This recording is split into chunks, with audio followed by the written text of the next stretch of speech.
Con la última enseñanza que preparó Carlos sobre los libros sapienciales, llegamos al final del Antiguo Testamento. Y ahora nos toca comenzar con la mejor parte, que es el Nuevo Testamento. Si bien sabemos que toda la Biblia es palabra de Dios, el Nuevo Testamento es la buena noticia de Dios. ¿Y qué nos trae esta buena noticia?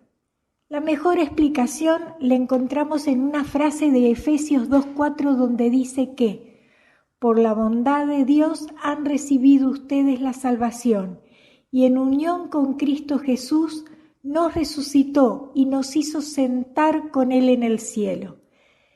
San Pablo podía expresarse así porque lo había experimentado de primera mano.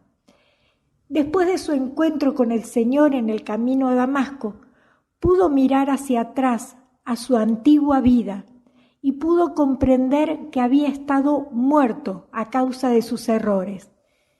San Pablo representa toda la ley del Antiguo Testamento. El viejo Pablo era un hombre arrogante que se enorgullecía de su identidad judía y de su capacidad de cumplir la ley de Moisés con rigor. En Filipenses 3:5 decía: me circuncidaron a los 8 días de nacer, soy de raza israelita, pertenezco a la tribu de Benjamín, soy hebreo e hijo de hebreos. En cuanto a la interpretación de la ley judía, fui del partido fariseo, era tan fanático que perseguía a los de la iglesia, y en cuanto a la justicia que se basa en el cumplimiento de la ley, era irreprochable. Pero a partir de su encuentro con Jesús se había convertido en un hombre nuevo y por medio del poder del Espíritu Santo comenzó a vivir la vida verdadera por la que Cristo murió.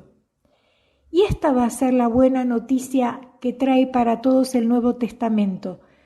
Por eso, como Pablo, ahora vamos a dejar atrás lo viejo y nos vamos a introducir en el estudio del Nuevo Testamento. El Nuevo Testamento recopila todos los relatos sobre Jesucristo que fueron escritos por sus discípulos y sus apóstoles. Consta de un total de 27 libros, entre los cuales encontramos varios géneros diferentes. Están los evangelios, que son las biografías de Jesús, la historia de los primeros años de la Iglesia, las cartas o epístolas, que son de contenido doctrinal, discursos en forma de cartas y el libro de las revelaciones sobre el fin de los tiempos, que es el Apocalipsis. Estos libros no siguen un orden cronológico. Se trata de una secuencia que mezcla varios tipos de libros y autores. Los evangelios se ordenaron por lo que inicialmente se consideró que era su fecha de escritura. Entonces, el más antiguo va primero. Pero las cartas se ordenaron por autores y las de San Pablo, las más numerosas, se ordenaron por su tamaño. Por lo tanto, el orden quedó así. Primero los evangelios, ordenados por la que se consideró antiguamente que era su fecha de escritura. En segundo lugar quedó el libro de los Hechos de los Apóstoles. En tercer lugar están todas las cartas o epístolas. Primero las cartas de Pablo ordenadas por tamaño y a continuación las restantes cartas que encontraron quedando juntas las de cada autor y también ordenadas por tamaño. Y por último el libro del Apocalipsis. El listado de los 27 libros que encontramos en el Nuevo Testamento, en la mayoría de los libros de las Biblias católicas, es así: Evangelio según San Mateo, según San Marcos, según San Lucas, según San Juan, Hechos de los Apóstoles, Carta a los Romanos, Primera y Segunda Carta a los Corintios, Carta a los Gálatas, Carta a los Efesios, Carta a los Filipenses, Carta a los Colosenses, Primera y Segunda Carta a los Tesalonicenses, Primera y Segunda Carta a Timoteo, Carta a Tito, Carta a Filemón, Hebreos, Carta a Santiago, Primera y Segunda Carta de San Pedro, Primera, segunda y tercera carta de San Juan, carta de San Judas y Apocalipsis.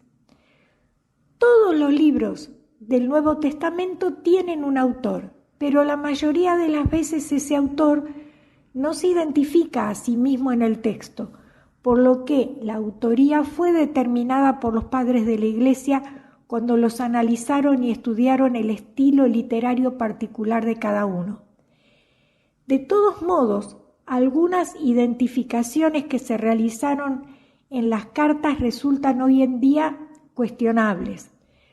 Los expertos suelen coincidir en que se trata de atribuciones dadas por parte de discípulos para dar más autoridad al texto de la carta, o sea que podrían haber sido escritas por algún discípulo, por ejemplo, algún discípulo de Pablo o de Pedro, pero para dar valor o autoridad a estos relatos, se les atribuyó la autoría directamente a ellos, a estos apóstoles que eran más reconocidos. Entonces, la primera parte del Nuevo Testamento consta de 4 evangelios que nos relatan la vida de Jesús de Nazaret. Se suele hacer una pregunta capciosa de examen en teología sobre cuántos evangelios hay, a lo que la mayoría responde que hay 4. Pero la respuesta correcta es que existe un solo evangelio relatado por 4 evangelistas distintos que son Mateo, Marcos, Lucas y Juan.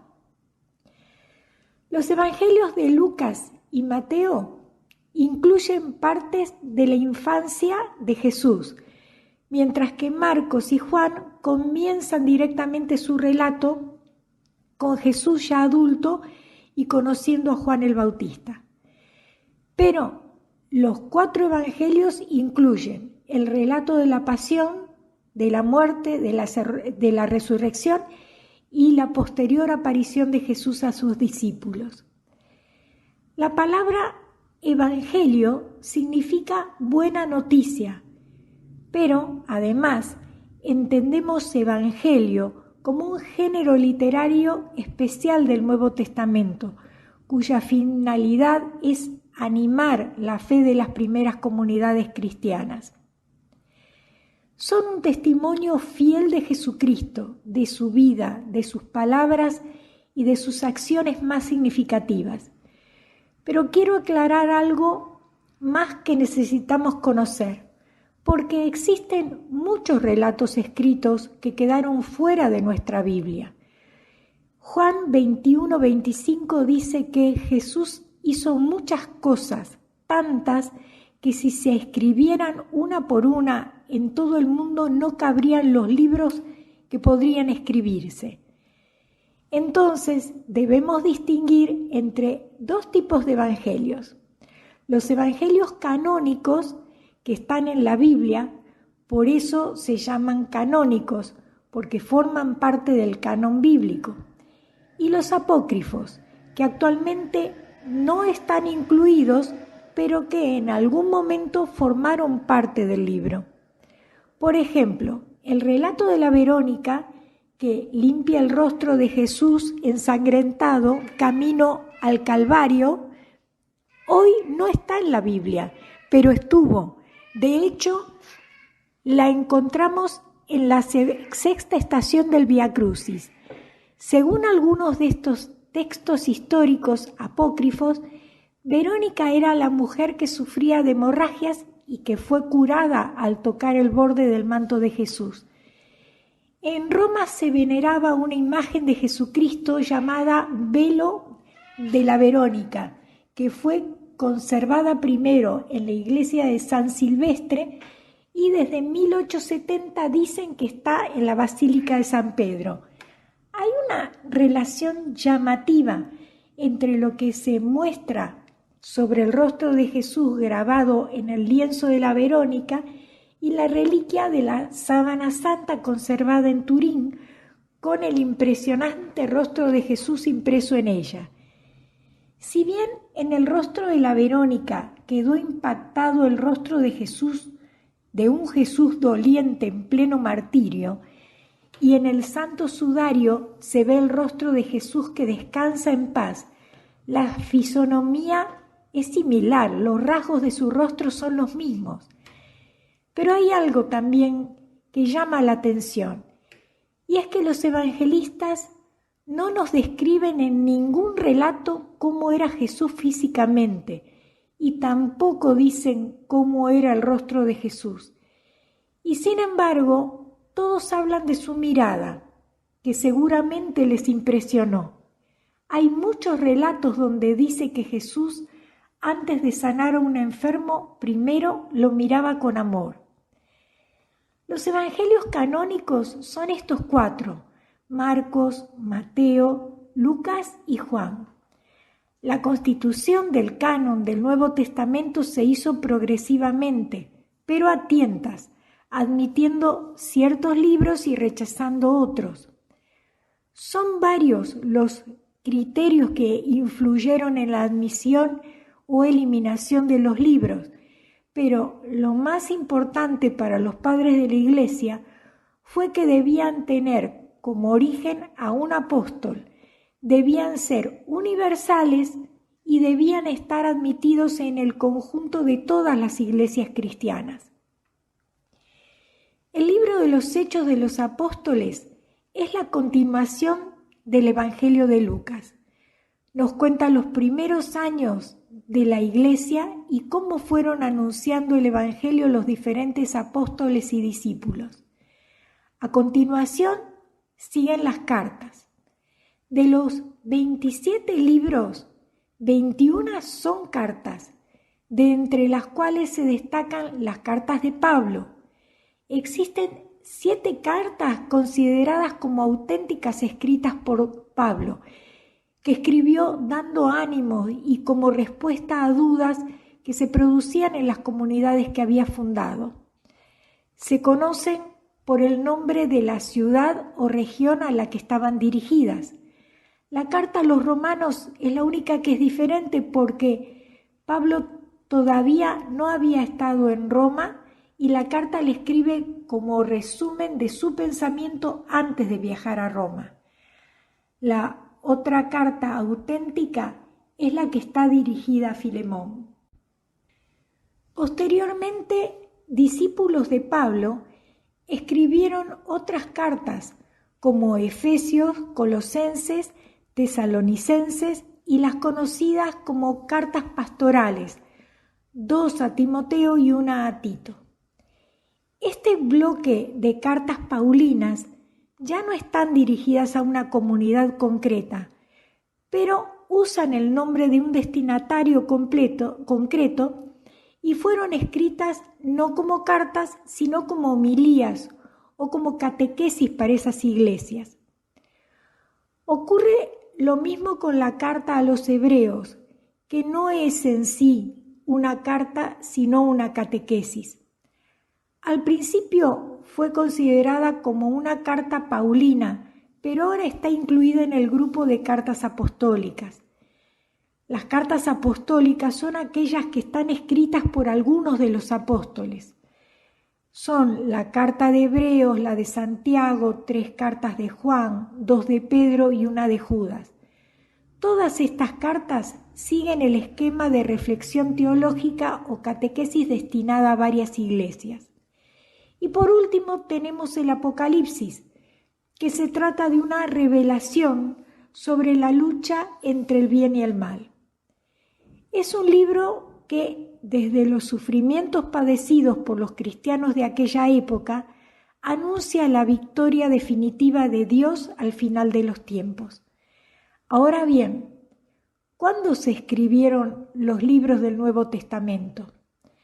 No fue posible establecer fechas exactas y hay mucha disparidad entre los expertos, por lo que fue más prudente asumir un rango de fechas.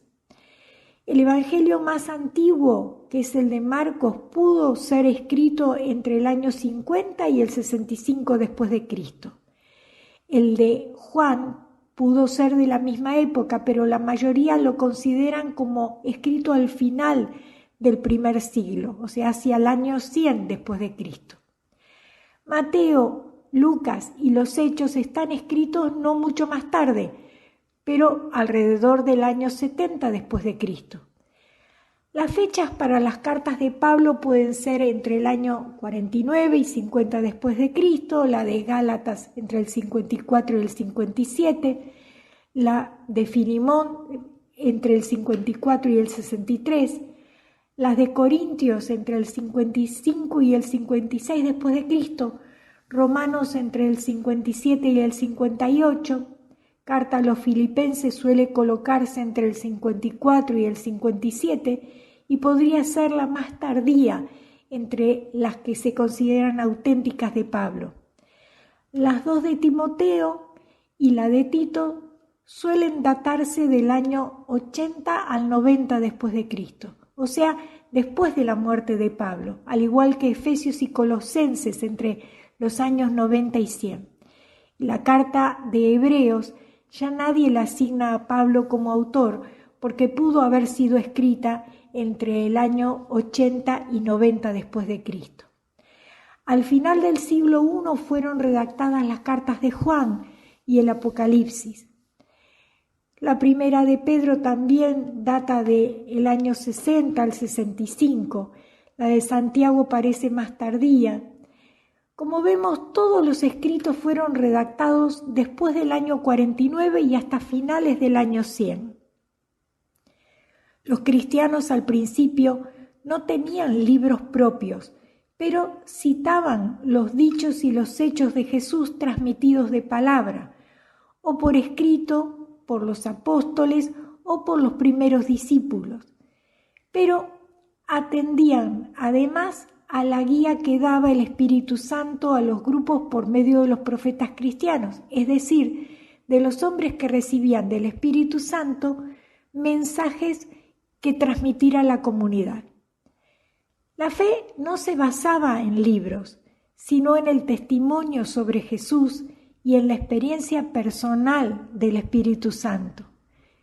En tiempos de Jesús existía la colección de los libros judíos que componían la Torá, o lo que hoy llamamos el Antiguo Testamento, pero los cristianos, siguiendo a Jesús, aceptaron que aquellos libros ya no tenían valor en sí mismos, sino que había servido como preparación a la venida del Mesías. Es decir, los cristianos referían el contenido de aquellos libros a Jesús, que había dado en sí mismo cumplimiento a esas promesas. El título Nuevo Testamento resulta raro porque en español llamamos testamento a un documento que expresa la última voluntad de un difunto, pero la razón de este título es que los judíos que tradujeron al griego los libros hebreos usaron la palabra griega que significaba testamento para traducir la palabra hebrea que en realidad significaba alianza. Por eso, en algunos libros se cita al Nuevo Testamento como el libro de la Nueva Alianza. Y se llama nuevo por la oposición al antiguo, es decir, se refiere a la nueva alianza que hace Dios con la humanidad entera y que reemplaza a la antigua hecha con el pueblo hebreo. Al ir muriendo los que habían conocido al Señor Jesús, se hizo más urgente recoger los escritos que habían transmitido el mensaje de Jesús y la experiencia de los primeros discípulos. En resumen, los escritos del Nuevo Testamento estaban unánimemente admitidos a fines del siglo II y la colección que nos ha llegado hasta nuestros días quedó fijada definitivamente al terminar el siglo IV, pero casi todos los escritos que la componen pertenecen al primer siglo. En cierto modo, no todos los escritos contienen completo el mensaje de Jesús ni se escribieron en las mismas circunstancias.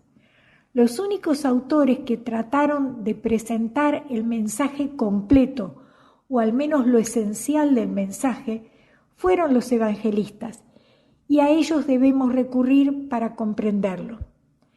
Los demás escritos muestran algo de la vida y de los problemas de los primeros grupos cristianos y explican partes del mensaje de Jesús, pero otros se refieren a situaciones muy particulares y a cuestiones de organización de las primeras iglesias. El Evangelio según San Juan es el más preciso y aclara perfectamente la cuestión que quieren transmitir. El mensaje consiste en que la palabra de Dios es Jesús, Mesías e Hijo de Dios, y su persona es el mensaje. Jesús es el único camino, la única verdad y la vida, y solo por Él se vuelve al Padre.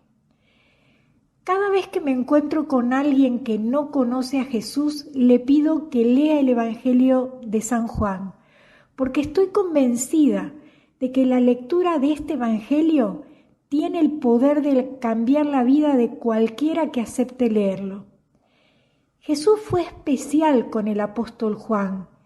Dice la Biblia que Juan era el discípulo amado por Jesús. Tal vez al ser el más joven haya sido el menos contaminado con las cosas del mundo, pero por otro lado, su carácter y valentía eran especiales.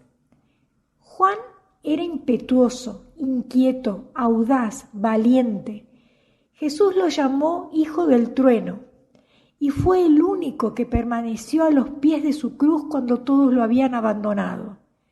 Sinceramente creo que Juan fue el que más lo conoció y el que más comprendió su mensaje. Como regalo para el alma, estaría bueno leer en este Adviento el Evangelio de San Juan, pidiéndole al Espíritu Santo que nos permita impregnarnos del Jesús amor, Salvador y Redentor que Juan conoció. A partir de esta nueva etapa en el estudio de la Biblia, todo lo que aprendimos hasta acá deberá llevarnos al descubrimiento del Mesías anunciado. Vamos a poder comprobar que Jesús de Nazaret cumplió en sí mismo toda la profecía del primer pacto. Pero lo más importante será experimentar la conversión como la experimentó Pablo, porque después de su encuentro con Jesús todo cambió.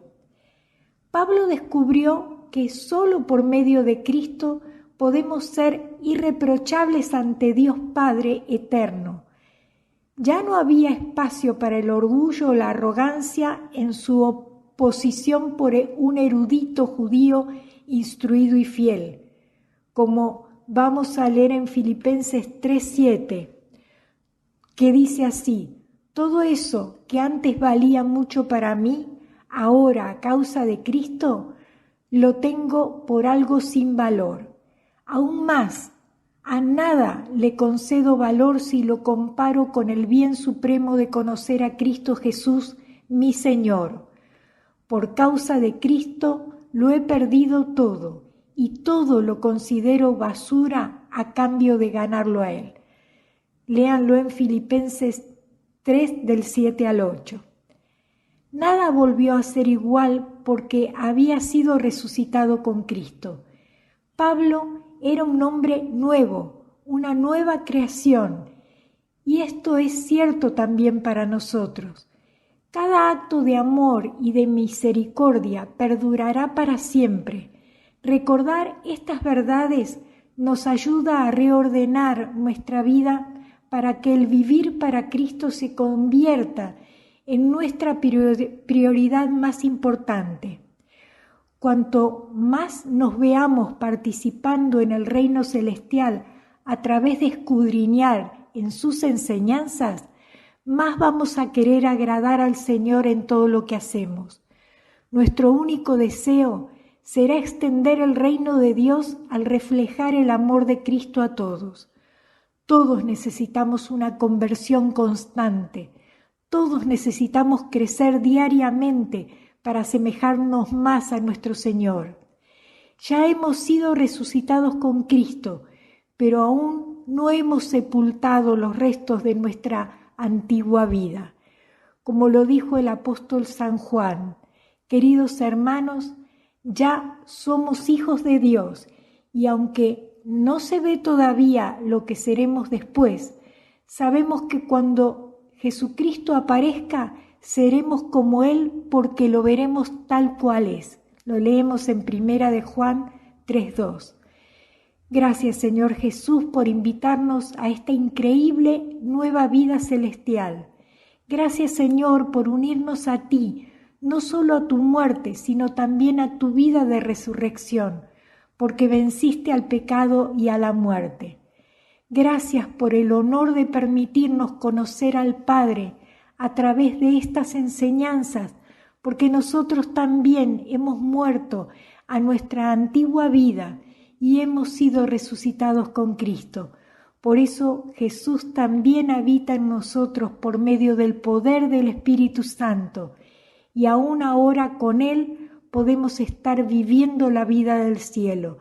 Gracias, Padre, por el legado de tan buena noticia.